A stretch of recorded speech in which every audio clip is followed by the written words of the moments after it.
Europe has not yet learned how to be multicultural, and I think we're going to be part of the throes of that transformation, which must take place. Europe is not going to be the monolithic societies that they once were in the last century. Jews are going to be at the center of that. It's a huge transformation for Europe to make.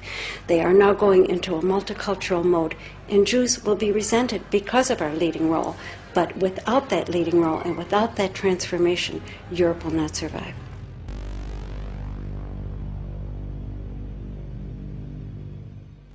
Isn't that what is really happening today, both in Europe and perhaps in other parts of the world, this very intense clash between ostensibly secular and ostensibly religious worldviews? Yes, this is exactly what is happening. There is a clash of civilizations. And we, the Jews, we are in the middle of this clash of civilizations. On one side is what happened in Paris and Brussels, and that children who walk with the kippah in the streets in Paris are being attacked. On the other side, what we have the counter-reaction of old Europe.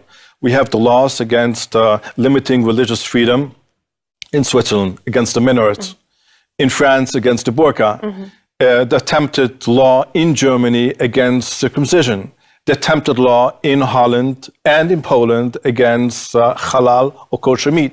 So this is the reaction of old Europe against this new wave of religious expression. So essentially what you're saying is that in these both you're together with both Muslims yes. and people of other denominations. And we see ourselves together, fighting together with our Muslim brothers who want a free Europe, who want a peaceful Europe, who want to integrate like our forefathers integrated in Western Europe 100 and 200 years ago. And they are our natural allies. So how many people in Europe would be eligible under the law of return to move here? 3 million, 4 million maybe altogether. It could change the geopolitics. What do you mean that it could change the geopolitics?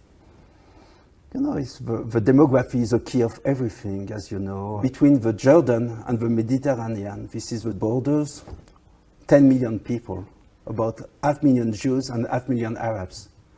And if we want to remain a democratic state, we have to have a majority of Jews in this place. So you think that immigrants could turn the balance?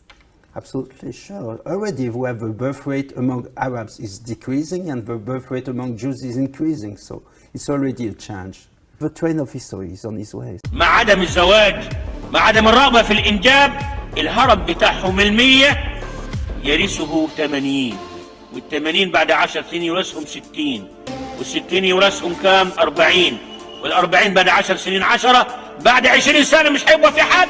Since then, an unholy alliance of leftists, capitalists and Zionist supremacists has schemed to promote immigration and miscegenation with the deliberate aim of breeding us out of existence in our own homelands. First, their immigrant pawns were temporary guest workers. Then it was a multiracial experiment. Then they were refugees. Then the answer to a shrinking population. Different excuses, different lies. But the real aim stays the same. The biggest genocide in human history. Really ashamed of the racist and xenophobic terms. Is your policy serious, or are you just shouting? Mr. Griffin. It's you that's shouting, because obviously the truth hurts. I have a constructive suggestion to help those poor asylum seekers from Africa. Yes, make it clear they can't come here, so they don't try to cross the sea and drown in huge numbers. The best way for them is to get the banks off the backs of their countries so they can live in peace in their countries and we Europeans can live in peace in ours. Thank you. بعد فترة من الزمن سيكون أوروبا دولة إسلامية واحدة موحدة لا تعرف إلا لا إله إلا الله محمد رسول الله.